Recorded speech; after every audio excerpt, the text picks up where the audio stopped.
Y'all want the tea? I'll spill it again. Yuck. This movie right here divulged a big dirty secret and almost everybody missed it entirely. Cause I hit a bunch of conspiracy theory Easter eggs and sent everybody on wild goose chases. The executive producers of this movie are Barack and Michelle Obama, and I tried but cannot find the clip of Joe Biden referencing a time of capitulation and death that comes around on a cycle, which information he has from his generals, confirming the theories of the fourth turning, confirmed once more in a dramatic scene in this movie between these two characters where this fella tells the whole thing, tells the whole dirty secret of what's going on here on the earth. Now, we here in America have been conditioned by movies and books and TV shows and social media and conspiracy theories to believe that there is some evil cabal at the top controlling everything. The wicked elite they are known as. Perchance the 13 bloodlines of the Illuminati, the puppet masters of world history as we know it. But what this movie reveals, what Biden let slip in a speech, what that fella who wrote The Fourth Turning found out, what the ancients have known since antiquity. They wrote it all down for us even. The big dirty secret is this. Powerful elite families at the top controlling everything? Nope. There are certainly people fighting for control at the top amongst themselves. Always has been. This is called royalty, and we have wars. This is like world history, you know. Everybody wants to be the king of the earth, which would then make them emperors, and that's what empires are. Kings trying to be king of the whole world. An easy concept to grasp, and we can all see that none of them have done this yet. There's not one. There is no group of one person or entity that's in charge of everything. Does not exist. Fighting for control, yes. In control? Nope. And furthermore, this thing that is happening to us right now all over the world, this thing that seems to culminate in this movie right here, gives us a potential future of how it'll all go down. In direct reference to World War III, the tension of the nations coming to a point it can no longer stand. At the same time, these volcanoes are popping off all over the place. At the same time, these massive earthquakes happening all over. Flooding, tsunamis, wars all over the place. Nobody on Earth, no group of humans, no single human, no one is doing this. The whole energy of the Earth ramping up into terrible violence, not just the humans, but the skies and the ground itself. No one is doing this. No one at all is making any of this happen. Everyone is reacting. Some are trying to take advantage. Why, times such as this are how men rise from dirt status to kings. It's happened on repeat. Times such as this is where new billionaires are made. Don't think I'm joking. But no one's doing it. This is something that falls upon the earth ever so often. On a cycle, comes right round to this over and over and over again. Armageddon, the end of the world as we know it, the terribly violent trauma that falls upon the earth and brings after it great change. Like a birth after the birthing pains. Something's about to be born upon the earth. She's in labor, you see. What's about to be born? The next step, the next phase of the age that we are in. The progress, the new growth. It's like spring after winter. Right now it's winter. It's all going down, right?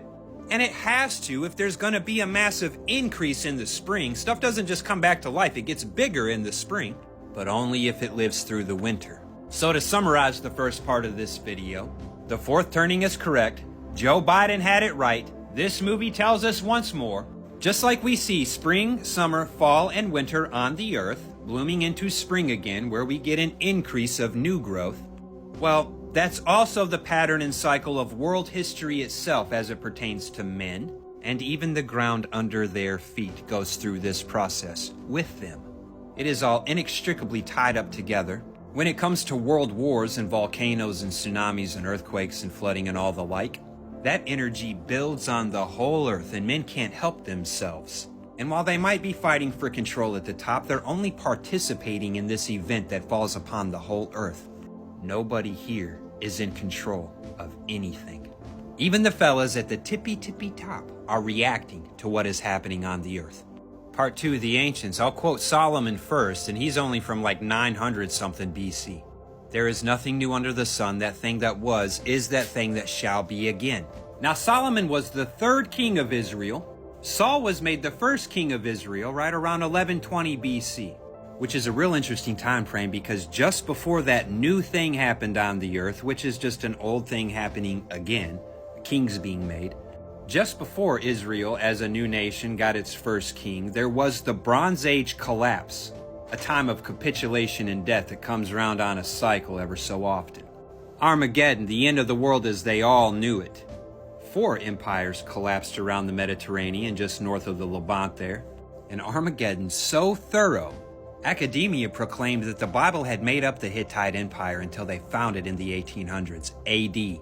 The whole Hittite Empire was a myth and a legend until almost 1900 AD. The Bronze Age collapse, Armageddon, earthquakes, volcanoes, famine, mass migrations, the end of the world as they knew it. Happens over and over and over on the earth. We call it world history. The fall of empires are not isolated events of war. The ground shakes and the waves roar and the rivers flood and the volcanoes spew lava. The crops fail. If people don't die in war, they die from famine. There's pestilence. If they don't die from famine, it's by disease. And this is what the swastika absolutely represents symbolically, which symbol is in no way limited to the Germans from the 1940s, though the Germanic tribes did bring that symbology with them when they migrated from Phoenicia starting in 1400 BC, which at that time is the Levant conquered by the Hebrews. Why am I talking about all this? It's a prime example. From 1400 to 1000 BC, the entire known world all the way around changed politically, religiously, economically. Nothing new under the sun. The thing that was is the thing that shall be again. It's just that it got bigger. The whole world ended as they knew it, and then the world they knew got bigger. And this is the cycle of spring, summer, fall, winter, spring, new growth. It is the fourth turning. It is world history. It all continues to progress. It all gets bigger, more connected, more organized. And that's what will happen now. After World War III, if this is even what it looks like, maybe. I know that this country is in for it for certain. Lo sé.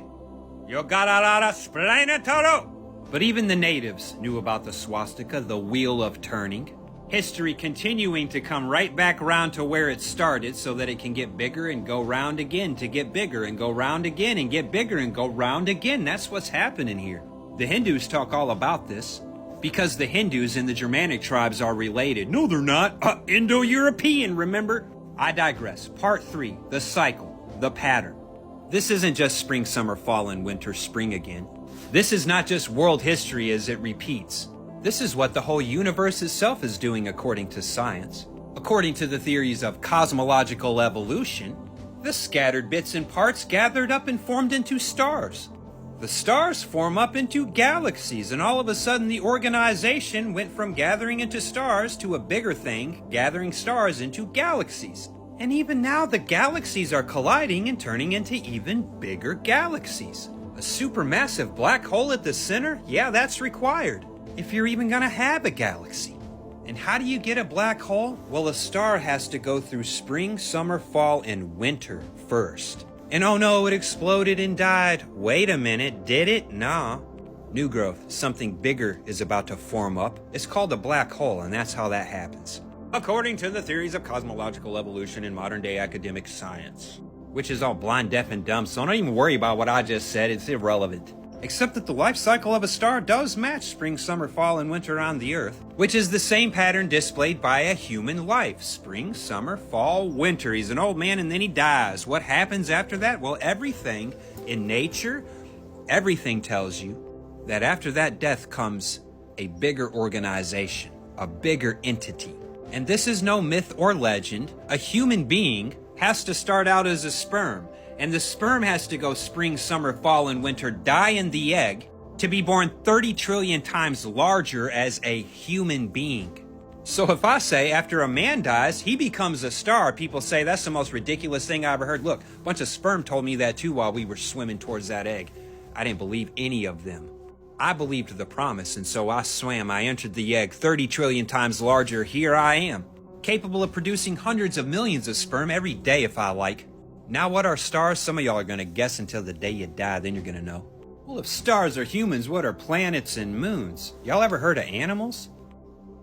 Can anyone see what's going on? What the universe is, what the Earth is, how it's all absolutely intertwined and tied up together? A system working towards progress at all times?